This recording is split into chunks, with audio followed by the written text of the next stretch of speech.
What's going on guys? It's me Harshit and the OnePlus 5 has been around for a while now. It has been my primary device for almost 2 weeks now, so let's just dive into the review. OnePlus has been in the smartphone industry for almost 3 years now, and they have stuck to their basic approach of maxing out the specs and keeping the cost low. But this time around, the OnePlus 5 starts from the base price of $479 and goes all the way up to $539 for the ridiculous 8GB RAM variant. While keeping the price aside for a moment, let us talk about the phone itself. So right off the back, we get a familiar iPhone 7 Plus look. Well, I would have liked a unique design from OnePlus rather than just copying the design of the iPhone, but thankfully build quality is still excellent thanks to the aluminum unibody, which is now slimmer at 7.25 mm and lighter at 153 grams. OnePlus has shaved off quite a bit of the side borders and the glass curves along its edges, which make the phone feel great when you hold it. Well, personally, I don't mind OnePlus copying the design as it looks great anyway. On the front, the phone looks similar to the OnePlus 3T, but it has more of rounded edges and slight curves. On the front, we have a 5.5-inch Full HD AMOLED panel, which I will talk about in a while. The buttons are actually very tactile. We got the power button on the right, the familiar alert slider on the left, along with the volume keys. The alert slider has been their trademark feature since the OnePlus 2, and honestly, I have found it very useful to quickly toggle between different notification modes. On the bottom, there's obviously the headphone jack, USB Type-C, and a speaker. It has dual 4G SIM slot, but sadly, there's no SD card slot. Other than the copied design of the iPhone 7 Plus, I'm actually quite satisfied with the build quality, and the phone feels very light for a 5.5-inch device.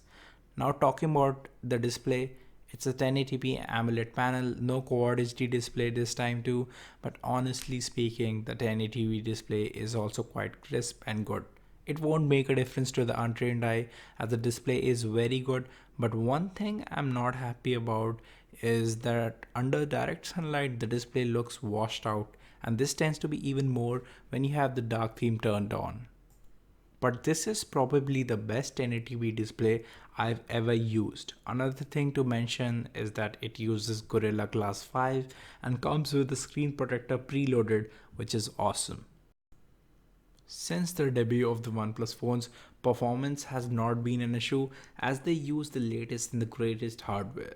Continuing their approach, the OnePlus 5 uses a Snapdragon 835, which is an octa-core processor in which 4 cores are clocked at 2.45 GHz and the other 4 at 1.9 GHz.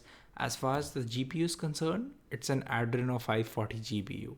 OnePlus 5 has two RAM variants, the 6GB RAM variant and the 8GB RAM variant. I use the 8GB RAM variant with 128GB of internal storage. With these kind of top of the line specs, OnePlus 5 is very smooth, no hiccups during my usage. The credit also goes to Oxygen OS, which is almost stock Android with Android Nougat 7.1.1 with some additional features provided by OnePlus, though there is no bloatware present in the OS. OnePlus is also making a big deal about the type of RAM and storage it has used for the OnePlus 5, LPDDR4X and UFS 2.1, with a 2-lane ROM which is set to double the bandwidth for faster app install speeds and load times. There is also NFC, Bluetooth 5.0, dual band Wi-Fi, USB OTG, but sadly there's no wireless charging.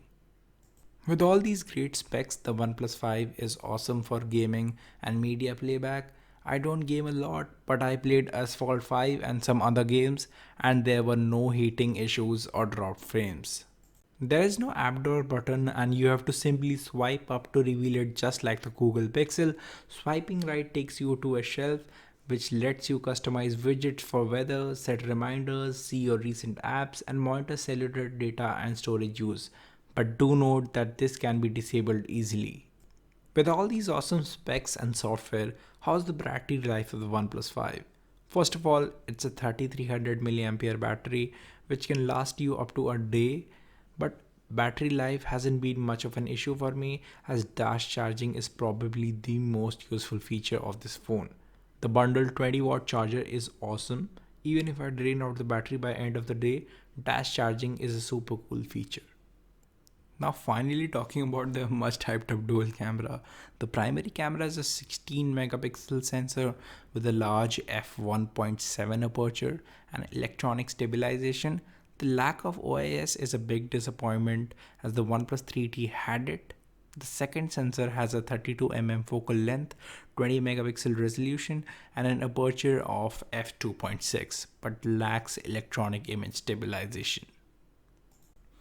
To switch between the two sensors, you just have to hit the 2x button on the screen to have the optical zoom, and you can also zoom further through digital zoom. There is also portrait mode just like the iPhone 7 Plus, which uses the 20 megapixel sensor to gauge depth. Image quality from the primary camera is very good.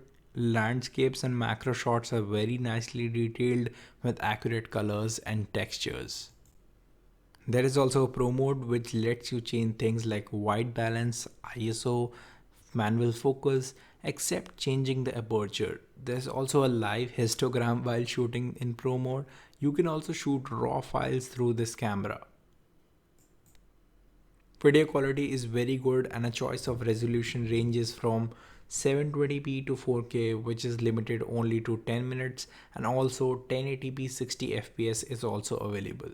The front 16 megapixel sensor features a f2.0 aperture which captures very sharp and detailed images in good lighting. It's not that bad in low light either, as the new app adds screen flash. You can also add auto HDR and beauty mode. That's it. That's everything you need to know about the OnePlus 5. I was initially skeptical about pricing of the phone, but after using it for a while, I've experienced that the OnePlus 5 provides us with almost all the features a flagship could provide, and that too at almost $500.